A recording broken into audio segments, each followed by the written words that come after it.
Okay guys, നമ്മളുടെ സാംസങ്ങിൻ്റെ service സെൻറ്ററിൽ ഓൾറെഡി ഞാൻ പറഞ്ഞു, ഞാനത് നേരത്തെ ചെയ്തു തുടങ്ങിയ ടൈമിൽ 4 ലൈനേ ഉണ്ടായിരുന്നുള്ളൂ. ഇപ്പോൾ ദാ ഓൾമോസ്റ്റ് 6 എണ്ണം ആയിരിക്കുന്നു. കാണാൻ പറ്റുന്നുണ്ടോ എന്ന് എനിക്കറിയത്തില്ല, നല്ല വെട്ടമുണ്ട്. സോ കാണാൻ ചാൻസ് കുറവാണെങ്കിലും പറഞ്ഞേ, ഇതിപ്പോൾ 6 ലൈനായിട്ടുണ്ട്. നമുക്ക് സർവീസ് സെൻറ്ററിൽ ഇതിനെക്കുറിച്ചുള്ള അഭിപ്രായം ചോദിക്കാം. വാ.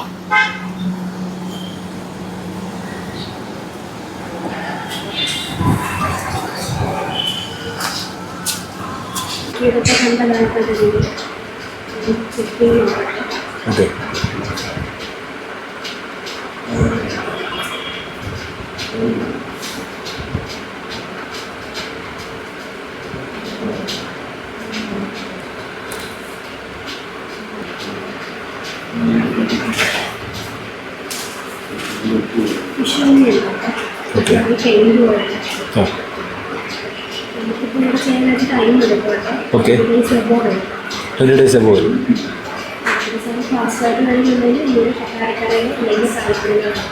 ഓക്കെ, ഇതിന് payment എന്താവുന്നു?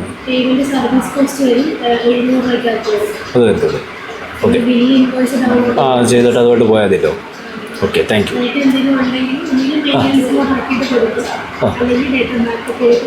Okay okay, thank you. ഞാൻ നമ്മളെ സർവീസ് സെൻറ്ററിൽ പോയി ഗ്രീൻ ലൈൻ ഇഷ്യൂ കാണിക്കാനായിട്ട്. നേരത്തെ പറഞ്ഞിരുന്നു ഗ്രീൻ ലൈൻ ഇഷ്യൂ ഉണ്ട്. അപ്പോൾ ഗ്രീൻ ലൈൻ ഇഷ്യൂ ഞാൻ കാണിച്ചു. അവർ പറഞ്ഞതെന്ന് വെച്ച് കഴിഞ്ഞാൽ ഫിസിക്കൽ ഡാമേജ്, ഡെൻറ്റ് അതുപോലുള്ള കാര്യങ്ങളൊന്നും ഇല്ലയെന്നുണ്ടെങ്കിൽ നമുക്ക് ഗ്രീൻ ലൈൻ ഇഷ്യൂ വരികയാണെന്നുണ്ടെങ്കിൽ 700 രൂപ സർവീസ് കോസ്റ്റ്, അത്രേ വരുള്ളൂ. അത് ശരിയാക്കി എടുക്കാൻ ഇപ്പോൾ 20 days എടുക്കും. അതുകൊണ്ട് ഞാനിപ്പോൾ കൊടുത്തിട്ടില്ല. പകരം കുറച്ചുകൂടെ നന്നായിട്ട് ചെയ്യുന്ന ആൾക്കാരുണ്ട് ഇവിടെ. കൊട്ടാരക്കരയുണ്ട് സർവീസ് തന്നെ, കൊട്ടാരക്കരയുണ്ട്. അവരാകുമ്പോൾ കുറച്ച് ഫാസ്റ്റായിട്ട് ചെയ്തു തരുമെന്ന് ഇവർ പറഞ്ഞു.